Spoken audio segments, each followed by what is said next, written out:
Hello and welcome to the Heed Army podcast.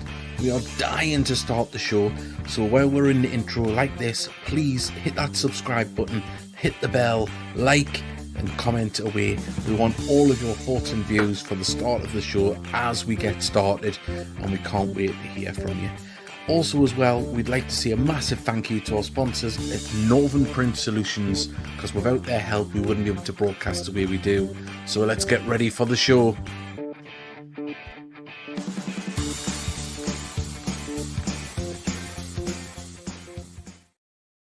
Hello everybody, welcome to the Heed Army podcast. It's been quite the week for Gateshead. We eventually got that Farsley game that seemed doomed from the very start, whether it be tragic circumstances or the weather, but the game happened and so did the goals. And Mickey, how is that pizza tasting, by the way?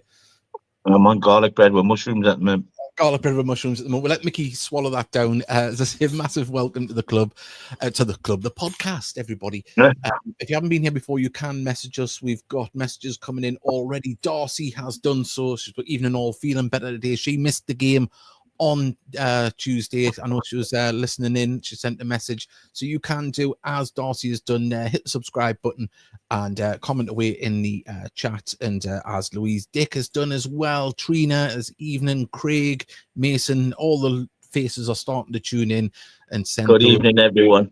Yeah, so we've got lots to talk about. Of course, Prediction League. We'll be talking about that later on. And then we've got two games to preview. Say we can put the predictions in for the next three games actually, because we're not going to be back until about the 2nd of January at the earliest. We're going to give a little Christmas break. We've got a holiday, so we've got to give ourselves a little bit of a holiday. So we'll get into the predictions later on, of course. But there is lots to talk about, Mickey, and as I say, you may have seen the new branding as well around on the podcast. This is the first one we've done. Made our new logo and the likes, so hopefully you like that. We'll try and get some merch made, some mugs and the likes, and maybe even a t-shirt or two, because it's had a good reception, of course, as well. We've also rebranded the commentary images, the thumbnails, so it's like that's what they're going to look like now going forward. There'll be colors branded with the clubs that we're playing, so like that. And it's all ready to go for. And say Mickey didn't get the memo on the Christmas jumper, but I'll move back. I've got the Sexy and I Snow It t-shirt on. So, ladies, form an orderly queue to be disappointed. I think I went for Gru. You've went for Grizzly Chic, I think it is. We've got evening, Davey, Mickey. Looking forward to heading down to Ebbsfleet on Saturday morning. Wow. That's a trip and a half. That he's got his predictions in there early, but we'll take them later on. Mr. Luke has put evening gents, professional performance against Farsley, ended up getting the job done against Woking as well. I mean, it's 12 goals in 2 games, so we're not doing too shabby at the moment in front of goal. Proud of the effort the Farsley players gave on Tuesday. Let's hope they survive. Yes, we'll get into all of that later on. And also at the weekend, 2 8-1 victories, both for the men's team and the ladies' team, which we'll get into later. So it's all going through. We've got the rebrand. We've got a few. You can tell I've been making things, but we're going to go into the highlights. So I've even made a little video for going into the highlights, Mickey. We're starting to look professional. We've got to act it. We're starting to look professional by you're stuffing his face with garlic bread, pizza, and chips. It also gives you a little bit more time to get it in you. But 1 second, we'll be back with highlights from this.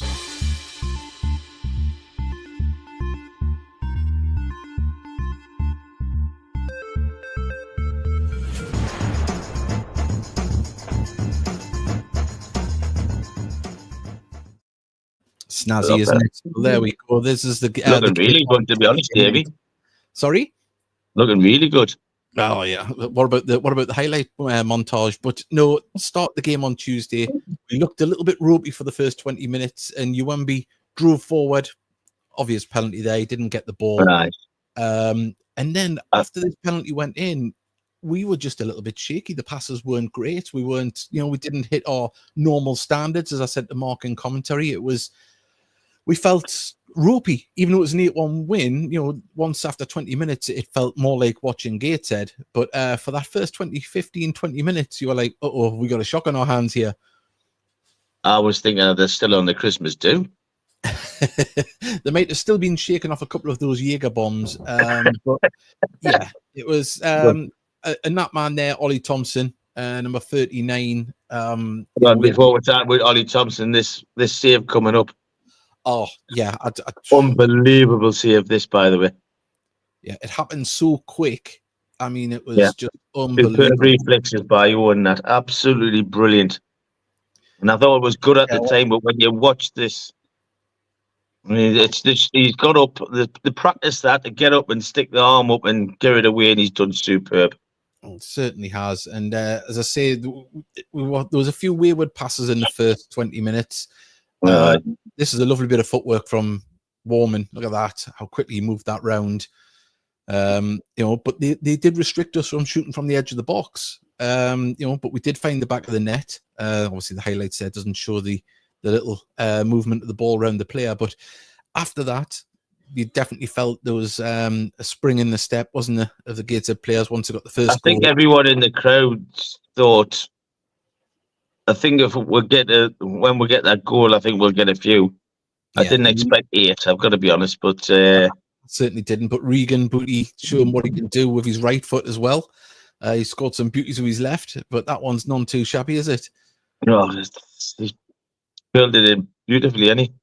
Yeah, it was a. I was thinking when the net lifts up and out, just shows you the power. Oh yeah, and as I say, there we go. Look at this. I was the advantage as well. Tyrell took it away, innit? Credit the referee there, because sometimes he could have brought that back. Even when you see sometimes when penalty decisions are given, but he's wiped out. There we go. Referee played it on. It's all right. Ends up with the result that you want and the goal. But I mean, Ollie Thompson there, obviously, you're going to see him get more and more involved as the game goes on.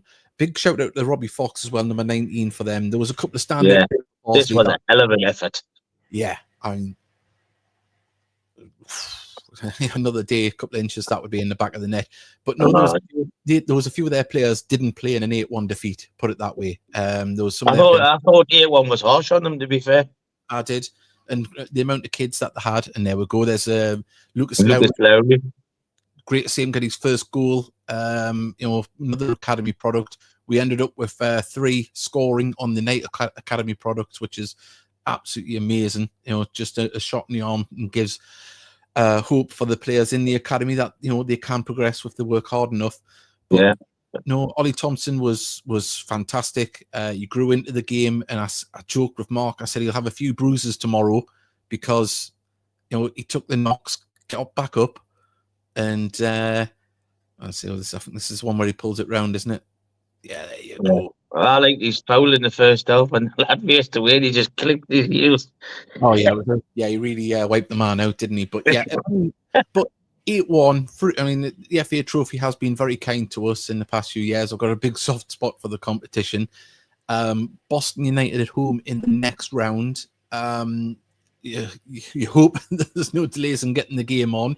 That's on January the 4th. But you look at some of the teams that have went out already, Mickey, and you've got to say Gateshead, you would hope, can have a good run in this competition again. Yeah, definitely. Before we get on to Boston, I want to the fans staying back and applauding them off and applauding in 3 minutes, even though they just scored. It was our pre-planned to have the applause for on the 3rd minute for Lewis Turner. Yeah, and everyone just kept, even though they scored it, everyone went with it. And well, I said in commentary, I think it's the only time you'll ever see Gateshead fans applauding the opposition when they score. Well, I said to one of the lads, imagine that was Blythe. Mm-hmm. Yeah, I mean, you can imagine the choice language there. Oh yeah, but no, I mean, look, it put life into perspective the other week. Yeah. And yes, it's nice to win 8-1, but the real win was that Lewis Turner was home with his family, his young child, for his first Christmas with his child. That is the real win. Football can take a back seat, regardless on that front. But no, fans applauded. Obviously, their players off at the end. They were very touched by this. A lovely run from Ollie Thompson there, and getting his second goal, man of the match performance. But yeah, no. Is that his first senior goals? I'm not. I think it is. It could be, But yeah, past Because I reminiscence. can't remember Ollie Thompson scored for us in the FA Trophy or in the league. Mm-hmm. No, I don't think so. Yeah, so that'll be right. But no, as I say, well done, everyone that applauded off their players at the end. It was a lovely touch. I think it built bridges between the clubs, which is always nice. And they're going through a bit of a time of it, aren't they, off the pitch? We've got 1 second, a sweet mint pie whilst watching the highlights. Very nice. It is a festive time of year. I'll tell you, Robbie, Do you warm them up, Stephen, and put cream on, or do you just eat them cold? Well, also as well, it's got a little bit nippy. Oh, the snow! Oh, the snow! It's absolutely cold outside. I know, that's for sure. It is cold outside. It is very, very cold. Right, let's have a look. We've got some more messages coming in. Johnny Gray, the assist from Radcliffe was Ed Francis-esque. It wasn't it? That little, we've seen it a few times last year, and that's what it was. We've got a glass of festive fizz. Vanessa down in Wow. in Wickham, isn't it? Yeah. So there we go. And we got having a cheese and Thai chili crisp sandwich myself. Oh, he knows how to live, doesn't he? Warm and whipped double. Double. Yeah. So, Wow. What about the pie though? Right. Peanut eggs and mince pies warmed up with cream in. Yeah, I'm just trying. I'm on my diet, obviously. Trying not to indulge in those things just yet. When's the cutoff point? I'm gonna have Boxing Day off. Christmas Eve to Boxing Day. That's me 3 days off. Right. If anyone's wondering what I'm on about, obviously myself and Steve Thornton are doing a pound for pound challenge where every pound that we raise goes to the Gateshead FC Foundation. Every pound that we lose, we donate £1 to the Gateshead FC Foundation. And we've got Stephanie from GFC Stats. She has lost 1 stone, £4. I've lost 1 stone, £9. I can't remember how many there is from Steve, but we're well on the way. And just talking about the foundation brings us in nicely. If you do want to do breakfast with Santa, yes, they're hard to get into. You don't need to book for this one. Get along, Benton Grove Community Centre on Monday, 9:30 to 11 a.m. Get down. I took my kids last year. It's absolutely fantastic. We sing the praises of the foundation, but they do a lot to feed people, poorer families, help them with warm spaces, cooking classes, football coaches, all for free. And so much more, trips for families and everything. So please do get involved, go down and have a little bit of magic. For the foundation, yeah, and it'll be absolutely fantastic. And right, just before we go any further, we have got a guest coming on. We've got Robbie Stelling coming on, and just when we bring him on now, hello there, Robbie. How are you doing? I'm very well, thanks. Very well. I have to say, as someone of a Hartlepool United persuasion, watching those highlights, seeing an opposition team score early and then Gateshead run away with things, brought back bad memories from last season. But you say bad memories, I just say a fantastic time. Yeah, exactly. All right for some, wasn't it? Is there any truth? It was bloody marvellous, if you ask me, Robbie. It could happen on Boxing. It could happen to us easily on Boxing Day, so don't worry about it. Definitely not. Is there any truth in the rumours that your dad switched allegiances to Gateshead? Not yet. Not yet. Are you sure? Oh, well, do you know what? You can. I know that that's not him because he's got way more wrinkles. He hided him dirty as well. It gave him a bit more of a fuller face, but it's but all in good joke. But more like Sam Allardyce, that. A pint of wine. That's what I'm having for Christmas. Obviously, Robbie, thank you for coming to the club. Big Hartlepool United fan. Of course, you mentioned you got a bit of a southern accent there. Obviously, your dad worked down the country, but obviously instilled the Northeast club into you. What's your thoughts on this season so far as a fan's perspective? Yeah, I mean, it's interesting. One of the first things that people notice about me being a Hartlepool United fan is the southern accent. I have to say that the Hartlepool United fan club in Hampshire is not one of the largest in the in the country. But yeah, exactly. Dad's obviously a big Pools fan and a vocal Pools fan, and I'm the eldest of 3, so I never really had much of a choice in the matter. Not, of course, that I'd have it any other way. We grew up, our nearest team was Southampton, so going to football training most of my friends or classmates would have their Southampton shirts on, or their Portsmouth shirts, or of course your Man Uniteds, your Man Cities. Yeah. Didn't see many Gateshead shirts, I'm afraid to say, lads, but We're I was still working on it. always kitted out in my Because I've seen you coming. yeah. Yeah, I was always kitted out in the Pool shirt, and didn't have much of a choice, but wouldn't have had it any other way. It's been a bit of a turbulent time supporting Pools. I think 3 top half finishes in the last 17 years. I'm only 26, so there haven't been rub it in. You exactly. But on this season, it's I mean, you can't talk about this season without talking about the summer, really, because when we last came to Gateshead, we had Kevin Phillips, who was in charge, and that 7-1 defeat actually was the one black mark against his name. I work now covering the team, got to know Kevin pretty well, and was really impressed with him. Obviously, a massive name in the game with what he achieved at Sunderland, England international as well. And so I think we were quite refreshed by the fact that often you see these really high profile players, they want to get into management at a much higher level, but he was prepared to come and cut his teeth, started out at South Shields, got promoted with them, took the Pools job at a really difficult time. We'd had a really poor run. The previous manager, John Askey, got sacked. We were closer to the relegation zone than we were to the playoffs. And it felt like actually relegation was genuinely a realistic possibility. I think we always, as Hartlepool United supporters, given that we've spent most of our history in the Football League, we have that in the back of your mind. You think, are we too good to go down, too big of a club to go down? But we've seen it happen, haven't we? That no club is too big or National League too good to go down.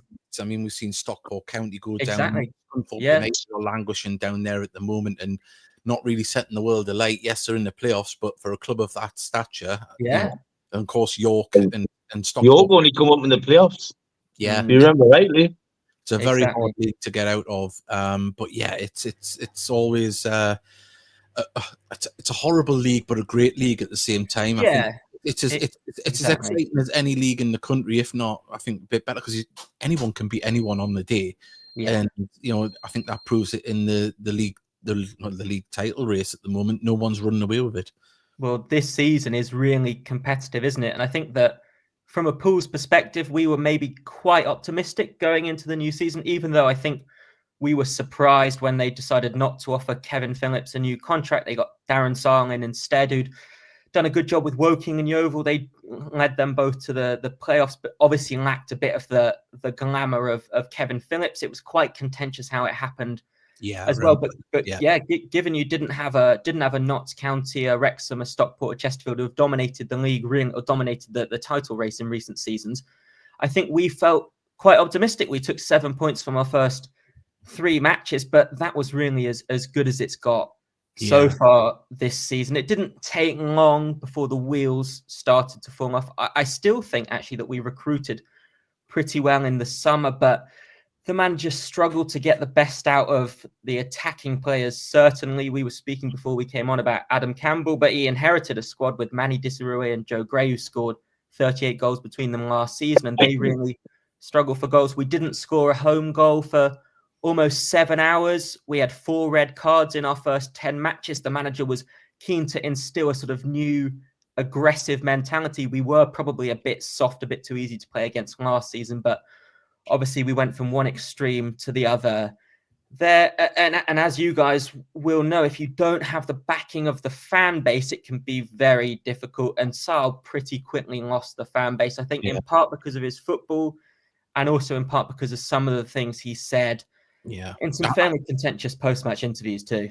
Well, I think as well, obviously the way Kevin Phillips was let go, and as you say, he was, liked by the fans, and he came in under a cloud. And unless he run away with the first 20 games, I think it was always going to be a high road to nothing really for him. But as I say, but you are covering them in a professional capacity now at Hartlepool. So do you find it hard not to jump up and down in the press box if they score? Do you know what? One of the few times that I sort of let my emotions get the better of me, shall we say, was that game at Gateshead in March. Because as I was telling you beforehand, that was my second game covering Pools in a professional capacity. So I was still sort of getting used to it. And we'd been really under the cosh, I think, for the first 10 or 15 minutes. And then Joe Gray, one of our sort of shining lights, broke away and scored. And I did allow myself a bit of a celebration. And obviously I was sitting on And my you got hands what for you the rest of the deserved in game. the end, Yeah, Robbie. Is that what we're exactly. saying? So I haven't allowed myself to do that too often. Often, you know, when you guys will know, when you're in the press area or the commentary area, you're sort of surrounded by home officials or you know, whether it's coaching staff, fans, press, or friends and family as well. We were, I know you guys are, or Gateshead certainly are off to Ebbsfleet. We did Ebbsfleet earlier in the season, and we were surrounded by the friends and family, including a couple of the little kids who found our microphones really fascinating. And of course, before you guys mention it, Pools are the only side to have lost to Ebbsfleet Wow. this season. I didn't know that. Yeah, but now we know. Mm. But I just learned the lesson. I've been doing the commentary now for about 7-8 years, and one of the first games I did, where I think I was on my own, was Hartlepool on a Boxing Day. I think it was a 2-2 draw. Might have been, it would have been the year we got demoted. And I let my emotions get away with me on the mic. I remember there was a penalty that was saved or missed by Hartlepool, and I was screaming justice down the microphone. And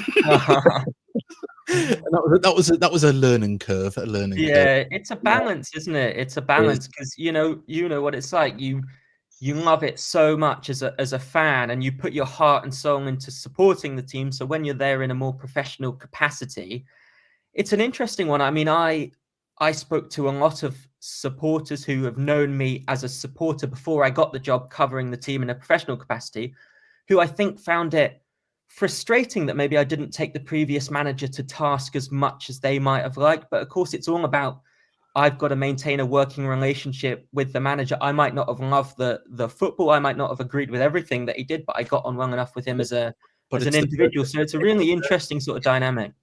I don't think people grasp the face-to-face. Yeah, exactly. Being a fan of criticizing, to going up to somebody directly in the face and asking them that poignant question, whether you've got an agenda. Because if you're going to ask something like that, you're putting your personal agenda across. It can come across that way. So as you say, that personal relationship's got to be, built and nurtured.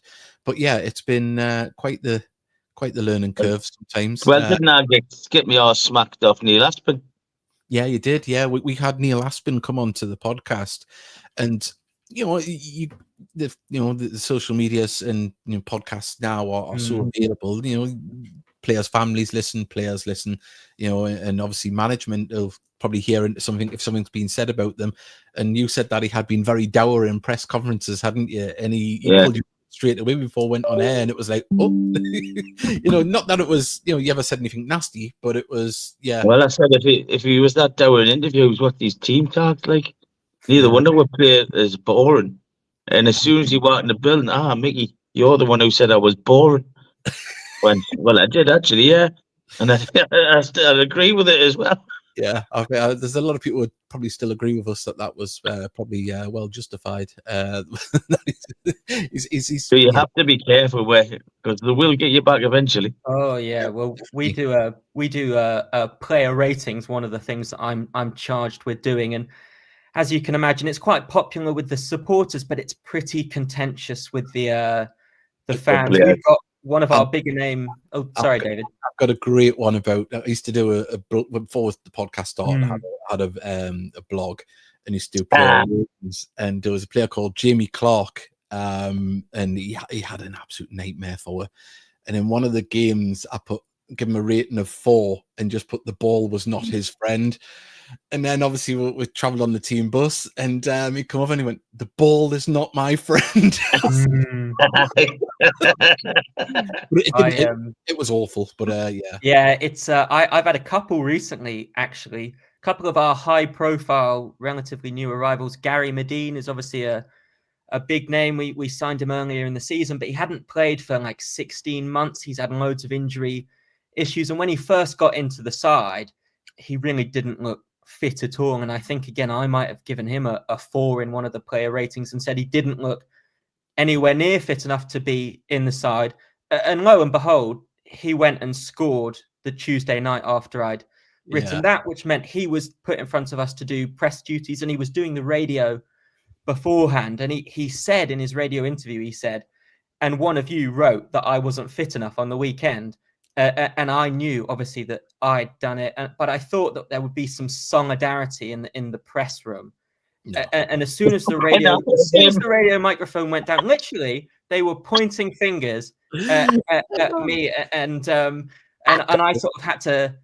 I was red-faced, stuttering through, and then of course I had to go and interview him. Actually, he was really good about it. He's a good lad. He's a popular member of the changing room, and I'd like to go on record and say fitter than he's ever been. Well, I mean, obviously there's always been a good relationship between Gateshead and Hartlepool, which stems back to over 10 years ago now, when our pitch died on Boxing Day of 2013, and then we played a number of games at Hartlepool, and those games and results were integral in us staying up. And there's also been like a great passover of players, which is still happening to this day. We talk about Adam Campbell, Jack Hunter being at Hartlepool, but obviously we had Ben Clark, who was a legend at our parts, and we know he was the captain at Hartlepool for a while as well. It's I know the Northeast is a small place, but there's been some fantastic players play for both clubs. Yeah, without a doubt, there certainly have. I mean, Adam Campbell is obviously foremost amongst them. At the minute, we had an interestingly in the summer, actually. Often, I don't know if you guys would find something similar. Sometimes we find, because of our location, it can be relatively difficult to attract. Oh yeah, particularly from down south. But Pools over the summer really focused on recruiting players from the Northeast. Adam Campbell and Jack Hunter obviously were a couple of the headlines, but the thinking was that they understand the area, they understand the people, they understand the sort of unique footballing expectations at Pools. For as long as Pools are in the National League, there's always going to be a pressure and expectation that really nothing less than finishing in the top 7 and challenging for promotion is acceptable in the eyes of many supporters. So it's really interesting how they've gone about their business. Loads of lads with links to the local area, plenty of guys who have played for Gateshead, Darlington, Newcastle, you name it. We've got plenty of local players, and Adam Campbell has been is becoming certainly a real stalwart for us. This season, does a lot of the dirty work for an attacker. Out of possession, absolutely brilliant. And one of the things we struggled with, I think, under Sal, because he started off in behind the striker, which I think would probably be his best position. That's certainly where I've seen him play his best football this season. And then we got an injury to Luke Charman, another local lad who was playing out on the left. And so Campbell moved wide left. Didn't suit him, although he's played there loads in his career. It didn't suit him as well. And the style of play, which was very back to front, it tended to pass him by. And so he actually went on record and said it was the most frustrating time in his career after he scored his first Pools goal. And I think it was an outpouring of frustration. We found it really refreshing, actually, that we got that raw honesty from a player in a post-match interview, which especially in the modern era you don't get quite so often. But he's really started to hit his stride, especially out of possession. I mean, he's so quick and energetic, isn't he? He really is excellent in the press. And I mean, there's sometimes a lot of selfless running, doesn't he? Oh, he certainly does. In our promotion season from the National League North, he would often grab the game by the scruff of the neck. I mean, that he scored 2 goals from outside the box in very similar positions. One against Spennymoor was the second one, and I was groaning on the microphone like I was on my honeymoon. It was magnificent stuff, and as I say, he's got that in his locker as well as the all the hard work he can really. He's got some dig on him. Yeah. Well, he's a good footballer, isn't he, as well? And I think that's you're right not to overlook that, because so often when I'm writing my reports or ratings or whatever, and once I finish slagging Gary Medine off, I think, Campbell's superb out of possession. Once again, but he is a really good footballer as well, and he provides that link, I think, that Pools were missing earlier in the season between midfield and Gary Medine is a Gateshead lad as well, so that's always the fear. You have a hometown boy score against you. But are you making the trip up on Boxing Day? I will be. Yeah, I will be. So I'm hoping it's going to be, from a pool's perspective, a more enjoyable visit than the one in March. But yeah, it's things are starting to look up. It's been a long and difficult season in many ways, but since they changed manager, we've got Lenny Lawrence in charge now, and well, I don't want to be ageist. He celebrated his 77th birthday on Saturday, which was a pretty remarkable achievement. And they've got an interesting dynamic going on there. Lenny was caretaker last season, then he came in as caretaker this season as well. He's now got the job, well, permanently. We're not quite sure how long it's going to be. I would guess probably end of the season. Obviously, if they do get promoted, which might seem like a little ambitious at the minute, it'll be interesting to see what they do. But they've got a couple of young coaches that they've recently brought in as well. Anthony Limbrick, who was manager of Woking, he was manager of the New Saints over in Wales. He's had a spell in Gibraltar, and then all sorts of academy roles. And then also Gavin Skelton, who was assistant at Carlisle for 5 years. So they've got a couple of slightly younger coaches. I think Limbrick wasn't even born when Lenny took on his first job. The rotators went down over the past few years. A point from within, and it's worked well for us. So so we're certainly hopeful. We've got a difficult run. Obviously, the Gateshead game included. We play Yeovil on Saturday, then we're up to your lot. Then we've got Oldham on New Year's Day. Then we've got Barnet on January the 11th. Please beat Oldham. Well, that's 9 points. Yeah. Well, I mean, we'd certainly take that. I mean, we're just hoping really I think we're 4 points off the playoffs now. If we could be 4, even 6 points off the playoffs by the time we get through that run, then the fixtures start to open up a bit. We got some of the sides in and around the relegation battle, and maybe play them at the right time rather than play them at the end of the season when they're scrapping for their lives. So we're just hoping if we can pick up a couple of positive results through these next couple of weeks, we give ourselves a fighting chance of you always want to stay in touch and distance, don't you? Exactly. That period. But no, it's been great to have you on. There's been a few questions about people asking about because your dad had a rant about Gateshead once, I think, on Soccer Saturday, which is quite funny because one of the Gateshead players, Phil Turnbull, who of course Steve Turnbull, both played for Hartlepool. Turnbull scored the goal for Blythe to knock us out the FA Cup as well. But Phil Turnbull was, I think he had said something cheeky to a camera, the Sky Sports cameras, and said, "Mate, we're gonna knock you the FA Cup, Jeff. What are you gonna do about it?" Yeah, that was it. Yeah, and Jeff went up. But also as well, there is a contentious moment, which because your dad said he'll come on in April for the reverse fixture. We'd like to have you on as well if you'd like to join us. Obviously, we had James Brown, and when he scored, I believe in Hartlepool, he refused to get the James Brown doll out. And we were like, yes, we're gonna get some, we're gonna get mentioned on Soccer Saturday other than a goal, but no, it just I respect him. He stuck to his morals. Do you know, as I always say about him, he doesn't really know anything about football, so I wouldn't worry about it, gents. I'll tell you what it is, but every Adam Campbell or Keith Nobbs we get, there's always in my mind Borthwick and Tuplin, two of the worst footballers I've ever seen play for Gateshead. Yeah.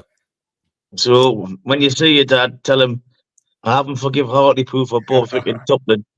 Well, there we go. I'm trying to think who else was. There was another that played for Hartlepool. He played for Gateshead when we were pretty poor.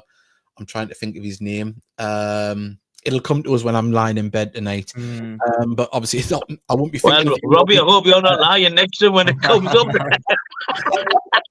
going to lie in bed thinking of Robbie, and just all of a sudden the name will come to us.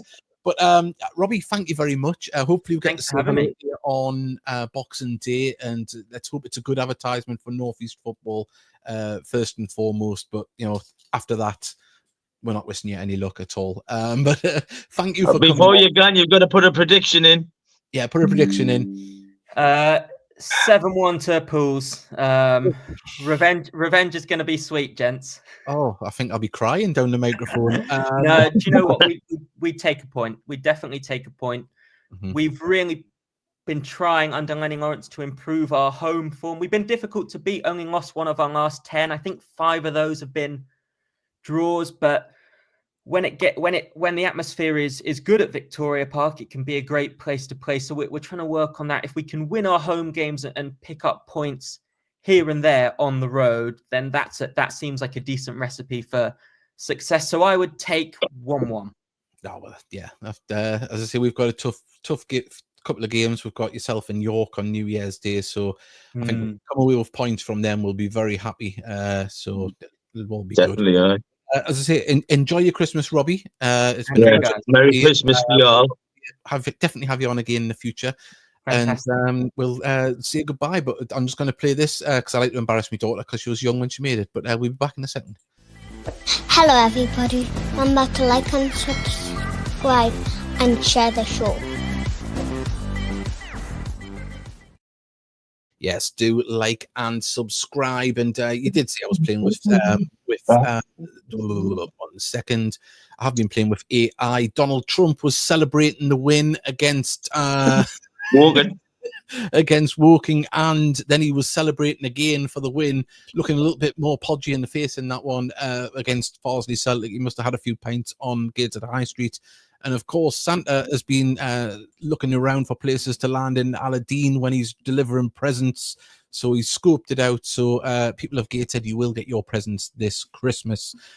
So yeah, it's good. Well, Stevie Steele must be caught in the candlelights of his carol service at the moment. So we don't know if he's going to be able to join us, but we'll forgive him. Family matters come first. And once again, thank you to Robbie Stelling for joining us. As I say, a big Hartlepool fan, and obviously getting to follow his club around for a job. It's not a bad way to do it, is it? So No doubt. yeah. Well, hey, we've got a couple of games coming up. Of course, we've got 3 games coming up. So we're going to go for 3 games in the prediction leagues. You can start putting them in. So put the 3 predictions in one tweet so Johnny Gray can get them. Of course, we travelled to Ebbsfleet on Saturday. They're really struggling. It would be nice to go down there and get 3 points. They're battling for their lives. It's not going to be an easy game. No game is. New manager. New manager. You know, First home game. And that's what's written in the stars there, haven't you? Oh yes. Well, you've got to get into it, and you've got to try and play your game. And if we can score another couple of goals, we've already scored 12 in the last 2. It's impressive enough. But if you can keep on building on that, keep the confidence high, keep the team unity going, it could be a very important result going into Boxing Day. And we obviously spoke about the game at Hartlepool there. It's going to be I like Man's interview. He wasn't happy with the team on Tuesday night. Yeah, there was it did feel Very sloppy. Very sloppy it was, and I think against a side in our league, we quite possibly would have been punished a little bit more on that. Yeah. I think that's you've got to see. Owen Mason's save was pivotal. It could have been a much bigger task if it would went 2-0, dude. Oh yes, heads would have dropped. I mean, that's a very, very important save, as you say. It was a world class save. He's done a few of them since he's arrived. So yeah, doing all right on that front. But got loads of predictions coming in. I'll tell you what, I'll just put the prediction league up. There's no change at the top. This skinny lad is still up there. I don't know how. I haven't predicted anything right in ages, but I'm on 29 points. St. Geordie's in second on 27. And then we go down from there. Craig, Hedonistic, Ken Webster, Thomas Lovejoy, Christopher Story. If anyone of them play their jokers, a couple of them's got jokers left, they'll be able to catch me. So yes, get them in. Remember all 3 games. So Ebbsfleet, Pools, York. Give you time to put them in. I'll go with mine first this time. Ebbsfleet, I'm going to say we're going to stay on the goal trail and go 3-1. 3 goals, 3-1 on Saturday. Hartlepool, I'm going to go 2-2. And York, I'm going to go 1-1. For Ebbsfleet, I'm going to go 2-0. Hartlepool, probably a 1-1 draw. York, 2-1 win to Gateshead. Ooh, no, go. And the man that does our prediction league for us, Johnny Gray, he's went 1-0 Ebbsfleet, 2-2 Pools, 1-1 York. We've got 3-2 Gateshead on Saturday, 2-1 against Hartlepool and 2-2 against Yorks. Everyone's saying the York game's going to be hard so far. Apparently Steely's just got out his carol service. I can't read the message at the moment. Steve Thornton, my dieting brother, he's went 2-1 to the Heed on Saturday, 2-1 against Pools and 3-1 York against the Heed. So yeah, I think everyone's fearing that one. As I say, I've been coming up with names for John Ollie, haven't I? So I've got to think of another one now. Have I used enigmatic? The enigmatic John Ollie? The Enigma, you called him. Use the Enigma, enigmatic now. So he's went 3-1 to Gateshead against Ebbsfleet, 2-0 Gateshead against Hartlepool, and 2-2 against York. Ryan Gibson goes 3-0 win on Saturday, 7-1 against Hartlepool, and a 2-2 against York. And we've got another one here. Patrick Story, 3-1 on Saturday with a joker. He's playing his joker. And then well done, Pat. 2-1 on Hartlepool game for Gateshead and a 1-1 against York. Saturday, they have a 3-2 win. He's got 3-1 win on Boxing Day and 2-2 against York. Ken is going 2-1 against Ebbsfleet, 5-1 against Pools and 2-1 against York. He's going there. Oh, we've got other people playing jokers. We've got 2-2 joker for the Hartlepool game. He's went 2-1 against Ebbsfleet win and a 2-1 win against York. I mean, that would be a fantastic festive period, wouldn't it, with that? What a nice. The Fleetwood one for Darcy, she's going 4-1 win, 2-1 win and a 2-1 loss against York. Mr. Farnfield's going 1.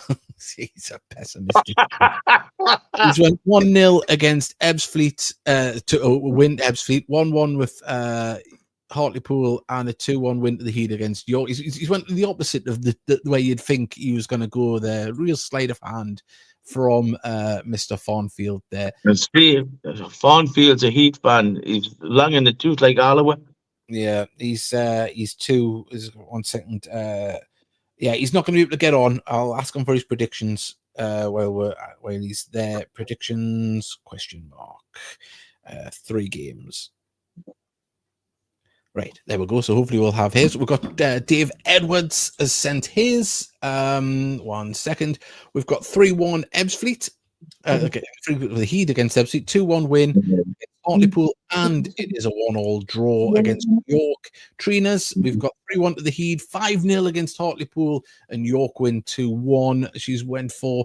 And Ebbsfleet on Saturday, 3-1 win to Gateshead, 2-0 against Hartlepool, and a 1-1 draw against York. So everyone respect that. I think everyone knows this is a tough 3 games, really. Saturday. Yeah. Put that word on because I've got to count the door. Oh, you've got to go. Well, I'll go to me. It's a solo. 1 second. There we go. You'd be disappointed on Saturday if we don't get all 3 points because that's team bottom of the league. You expect to go there and do well, but hopefully, the team can go down there and do their thing. Right. Just while Mickey's away, we'll push the heart. Can't make it to the game on Boxing Day if you're stuck with the in-laws, stuck with the family that you don't want to be with. You can put an earphone in and listen to Heed Army podcast commentary of Gateshead versus Hartlepool. Also live, I'm going to mute Mickey's as well. There we go. As well, I think, is he back? I mean, he is. There we go. So yeah, the Hartlepool game, it is available on National League TV if you're living abroad as well. Actually, I think it'd be available, wouldn't it? Because it's a midweek kickoff. So yeah, get onto that. Also as well, Breakfast with Santa is on Monday. Get yourself there. Take the kids and have a nice going down, Gary?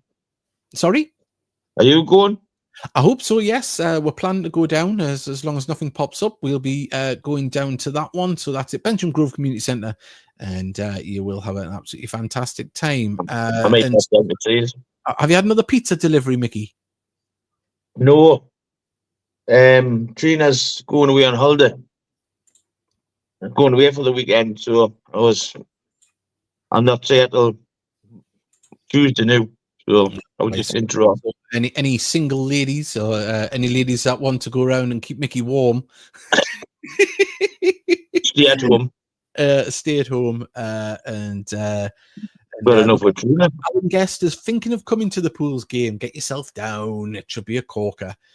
We've got Davies going for a sprout sarnie on Monday. Yeah, I won't be eating. I'll have a banana before I go. I'm trying to. I can see it in my face. I'm getting slimmer, and then the clothes as well. They're getting baggier. So it's all working. But I'm going to enjoy Christmas. Don't you worry. Hopefully, I can only put a pound on. But we'll get straight back into David's it. getting thinner, and I'm getting larger because I'm sitting here with chips and pizza. Yeah, Mickey's taking my weight. So yeah, I say lots. That's it. It's been I'll be real all day, to be fair. On yeah. that note. Are you not? Oh well, there we go. Obviously this is the last one before the new year. We'll do a new year show, and we will. Oh yes, how dare I forget?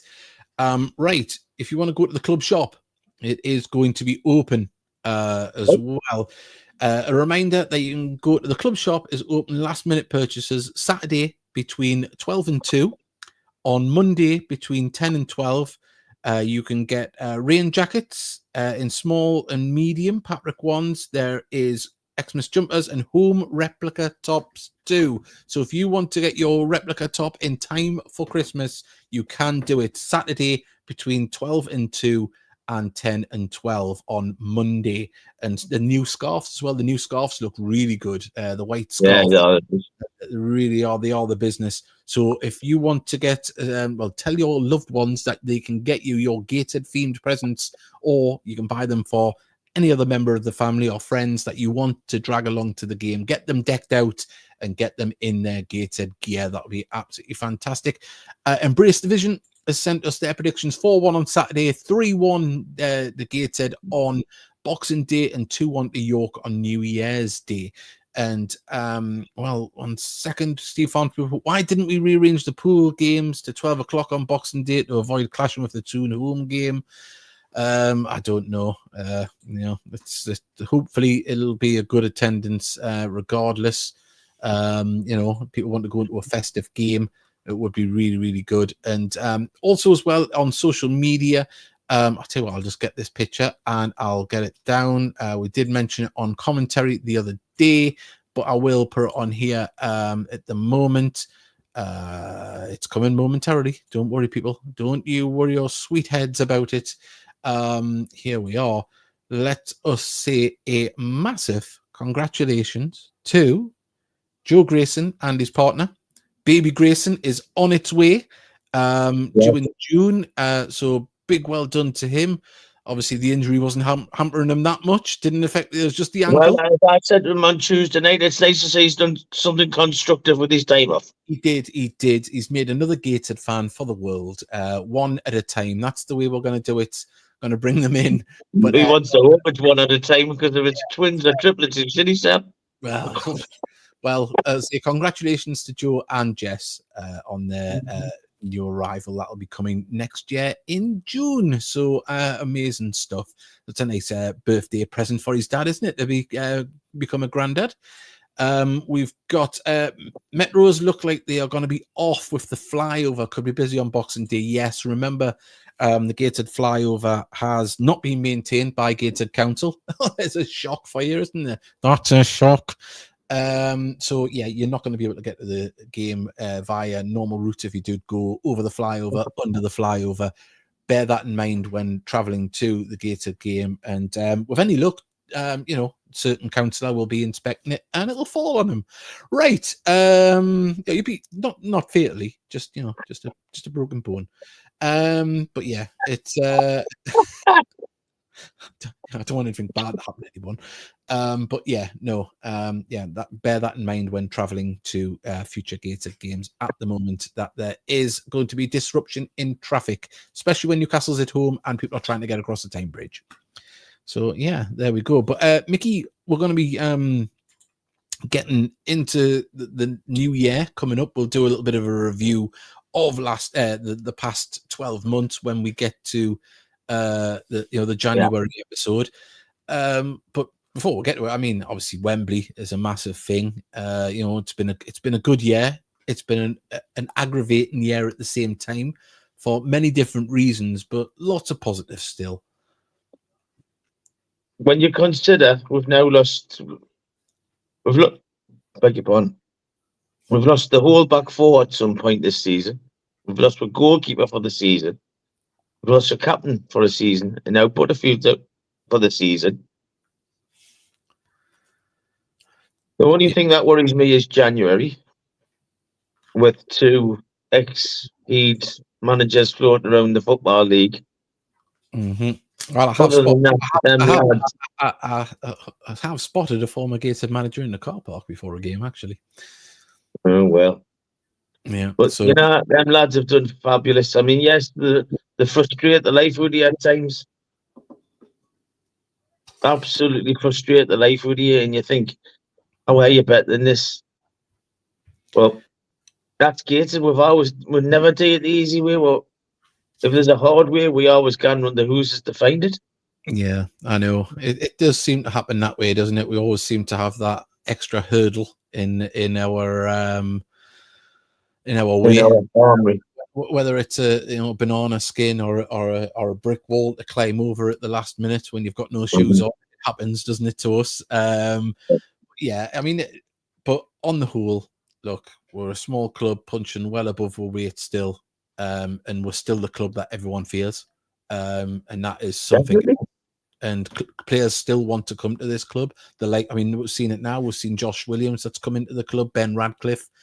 Loan players that are on the verge of getting into their first teams or could get Football League moves are coming to Gateshead because they know they're going to get noticed. They're going to be doing it the right way. And, we're continuing that under Mags and Liam. And it's nice to see because it's took a little while. I think we had a little bit of a hangover from the manager departure, and then Mags has come in and picked things back up. It is, it's positive. We've seen that in the last 2 games. Yes, maybe not the greatest opposition, but they went about it professionally for the full 90 minutes. We can only beat what's in front of you. Yeah, exactly. Well, that's the thing. I mean, there's some news here, obviously, in the league. Neil Ardley has just took over as walk-in manager as well. Apparently but the Metros are suspended between the stadium and Monument for the foreseeable future due to flyover problems.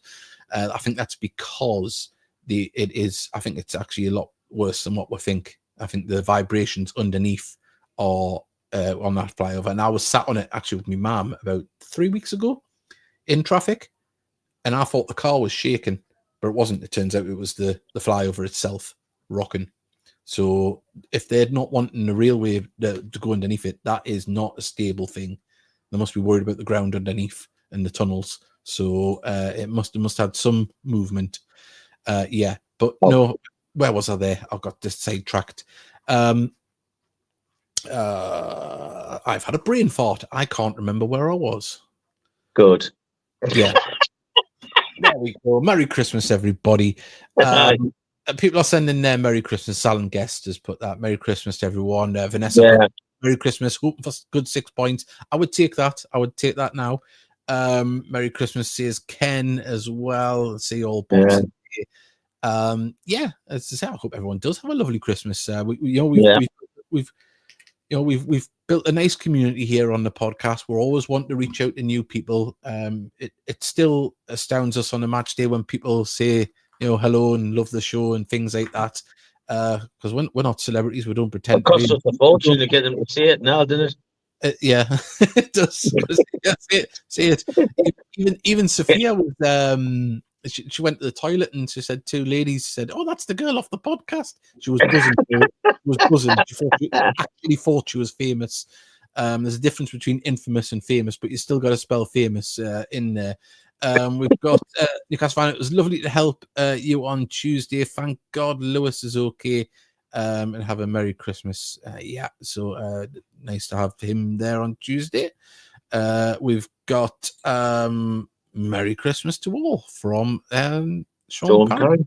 So as we did say, if there's any children watching, Santa has been scoping the place out. He's spray painted on the angel. He will be landing, bringing presents to one and all. And if you want to get some presents to help towards Santa, you can get yourself down to the club shop at Gateshead Stadium this Saturday between 12 and 2. They have home tops available, Christmas jumpers, scarves, and also a few rain jackets as well if you fancy one of those. And they're open on Monday between 10 and 12. So see if you want to get your home top. And I've heard that they are really good quality that have come in. So Mason's put Merry Christmas, and there we go. Steve Thornton has put all the best and cheers for the support of the foundation. No, thank you for what the foundation does. Exactly, Davey. You couldn't have said it better. It's it's all easy for us to give lip service, but the people that go out there and actually do it week in, week out, when it's not easy, when it's bad weather, when it's not all coming together, that's when you deserve the praise even more. We've got one here. Sorry, it said I meant to have a quick word with you. Autocorrect. There we go. We've got also as well. Merry Christmas, everyone. All the best for 2025. And Ryan, we've got Mason. Merry Christmas, fellas. It is. And Santa needs a new suit. Must be black and white. Well, as I say, I'm sure Bernard McWilliams, for the right price, can find him one. For the right price, of course. I reckon we need to start a fund to get the Heat Army podcast logo on next season's shirt. He hasn't put it off the table, but he's put a price tag on it, and I'm sure we can negotiate and try and get raise something in the summer or the back end of the season. Try and get this new logo on the strip on the arm. It'd be good, wouldn't it? Yeah, I think it would look lovely on the arm. Yeah, so we'll see what we can do. We'll try and maybe have a big fundraising night or something and try and get some money that'll go into the club and promote. I'm going to a Central Station again. Sorry? I'm going to a Central Station again. Yeah, we'll have to start that OnlyPans again, Mickey. We'll get it up, and let's say it's YouTube. That is a joke, by the way. That is a joke, YouTube. Look, a big thank you to everyone. It's been an amazing year. It's been a pleasure to do the podcast. Steely obviously couldn't make it tonight, but we do love having him on. And Mickey, we're different. You different lie. You get sick of the sight of him. He's a right pain in the backside. No, we could do this and have nobody watch, and it wouldn't be any fun. The fact that all you interact and join us, and and want to continue coming back and sharing the show, it means a lot to us. And we just want you to keep doing it, because it's not about us, it's about the club, it's about the foundation, it's about young fans that are watching. We want everyone to feel part of it. It's something different here at Gateshead. We know we're not big, but what we are is passionate, and we want to share that passion with you. So a big thank you, everyone. And say thank you to Robbie Stelling for that joined us as well. And we've got there we go. We've got Merry Christmas, everyone. And someone's put all on the back on top of the numbers. Yes, so I say we're not fussy where we'll get put. We could be put on the backside. We could be put right in the middle of the backside. We wouldn't care. I would say it would still end up on the pictures. And we've got Merry Christmas from Patrick Story. Thank you very much. Enjoy the festivities. Good night, girls. Well, we're going to wrap it up there. Thank you once again, everyone. Congratulations to Joe Grayson and his partner as well on the great news of a new member of the family coming along soon. And have a lovely time at Christmas. Just enjoy it, embrace it, and as I say, if you've got little ones, extra enjoy it, because it goes by very, very quickly. So I'd just like to say a Merry Christmas to everyone, not only who are listening on the podcast, to everyone at the football club, the players, the coaches, all on the academy, and all the lasses, Carl and all the lasses at Gateshead ladies. I wish everyone the very Merry Christmas, and I hope you have a great New Year. Let's hope Gateshead have a great New Year as well. I certainly hope so. Well, as I say, Mickey, we're going to have to go because it's starting to snow and we're going to get cold. So on that note, everybody, we're going to say Merry Christmas. Right. I'm off to go and get my thong on. I always have thong in the snow. So on that note, everybody, bye. Take care, everyone. Have a good one.